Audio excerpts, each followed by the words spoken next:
जय हिंद दोस्तों। बहुत बहुत स्वागत है आपका फिर से नए एजुकेशनल वीडियो में। आज के क्लास में सीखेंगे एक्सेल में डाटा को प्रिंट कैसे करते हैं, उसका विड्थ हाइट मैनेजमेंट कैसे करते हैं और उसको जो है स्केल पे कैसे फिट करते हैं ताकि अच्छा सा प्रिंट कर सके। तो सबसे पहले हम एक्सेल को ऑन कर लेते हैं। यहाँ से हम एक ब्लैंक शीट पे हैं, ब्लैंक वर्कबुक ले लेते हैं और कुछ भी मैटर को टाइप कर लेते हैं, कुछ भी मैटर को लिख लेते हैं। फॉर एग्ज़ाम्पल हम यहाँ से ABCD लिखना चालू करते हैं, तो ए लिख लेते हैं, फिर हम यहाँ पे बी लिख लेते हैं, ए के बाद हम यहाँ पे बी टाइप करते हैं, फिर सी, फिर डी, ई, एफ, जी, एच, आई, जे और के। मान लिया जाए इतना डाटा मैंने यहाँ तक लिख लिया। एक्सेल का एक लंबा सा सीट होता है जो कि प्रिंट करेंगे तो यहाँ तक तो प्रिंट आएगा नहीं। फिलहाल अगर हम फाइल में चलते हैं और प्रिंट ऑप्शन पे देखते हैं तो प्रिंट के तक आ रहा है, राइट। यहाँ के तक प्रिंट को दिखा रहा है, लेकिन हम यहाँ पे पेज को और बढ़ाते हैं। जैसे के बाद लेते हैं L, M, N और O तक।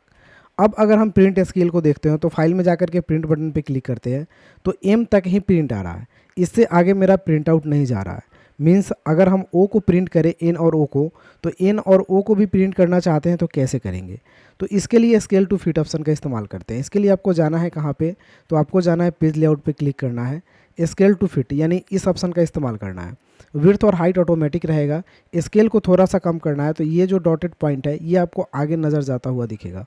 ये एक बार और कम कर लेते हैं। अब देखिए ये ओ के पास चला गया है यहाँ तक। अब अगर फाइल में चल के और प्रिंट ऑप्शन को देखते हैं तो आपका फाइल ओ तक प्रिंट आ रहा है। इस तरह दोस्तों आप अपने स्केल को बड़ा कर सकते हैं अपने प्रिंट आउट के लिए। अब यहाँ पे ओ के बाद भी आगे बढ़ना चाहते हैं तो उसी तरह बढ़ सकते हैं। जैसे मान लिया जाए हम एक और कर लेते हैं, जैसे जेड कर लेते हैं। हमको जेड अभी प्रिंट आउट में नहीं दिखेगा क्योंकि वहाँ तक स्केल है ही नहीं। अब हमें करना क्या है कि इस स्केल को फिर से थोड़ा सा और बढ़ाना है। अब जेड तक चला गया। अब प्रिंट आउट अगर देखेंगे तो जेड तक आपको दिखाई देगा। तो इस तरह स्केल को ज़्यादा करके आप कितना भी लंबा पेज को प्रिंट आउट कर सकते हैं एडजस्टमेंट करके। लेकिन फॉर एग्जांपल अगर मान लिया जाए हमें यहाँ पे बोला जाए कि आपको क्या करना है, CDE को ही सिर्फ प्रिंट करना है, यहाँ तक प्रिंट नहीं करना है, तो आप क्या करेंगे, आप फाइल में जाएंगे, प्रिंट ऑप्शन पे क्लिक करेंगे तो आपको तो सारे प्रिंट देंगे यहाँ से यहाँ तक।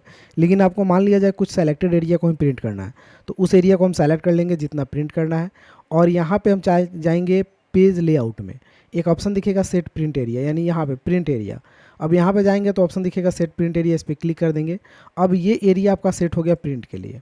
अब फाइल में जाएंगे, प्रिंट पे जाएंगे तो सिर्फ वही वर्ड प्रिंट होगा जो आपने सेट किया था। अगर आप इसे जूम करके देखें तो जो आपने सेट किया था वर्ड, वही वर्ड यहाँ पे आपको दिखाई दे रहे होंगे। तो इस तरह से आप कोई सेलेक्टेड एरिया को भी प्रिंट कर सकते हैं।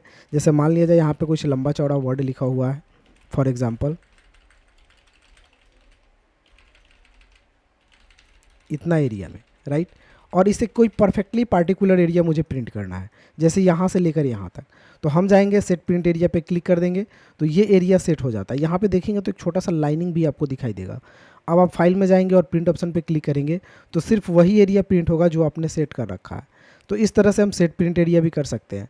अगर इसे हटाना चाहें तो हम एरिया को सेलेक्ट करके और यहाँ से क्लियर प्रिंट एरिया पे क्लिक करके हम इसे हटा भी सकते हैं। अब अगर फाइल में जाकर के प्रिंट ऑप्शन को देखते हैं तो टोटली जितना भी लिखा हुआ वर्ड है वो सारे के सारे प्रिंट आउट आएंगे। तो दोस्तों इस तरह से माइक्रोसॉफ्ट एक्सेल में प्रिंट की सेटिंग की जाती है। अगर आपको वीडियो अच्छी लगी हो तो एक लाइक कर दीजिए और मेरे चैनल पर नए हैं तो घर बैठे कंप्यूटर सीखने के लिए मेरे चैनल को सब्सक्राइब कर लीजिए। फिर मिलते हैं अगले वीडियो में, तब तक के लिए जय हिंद, आपका दिन शुभ हो।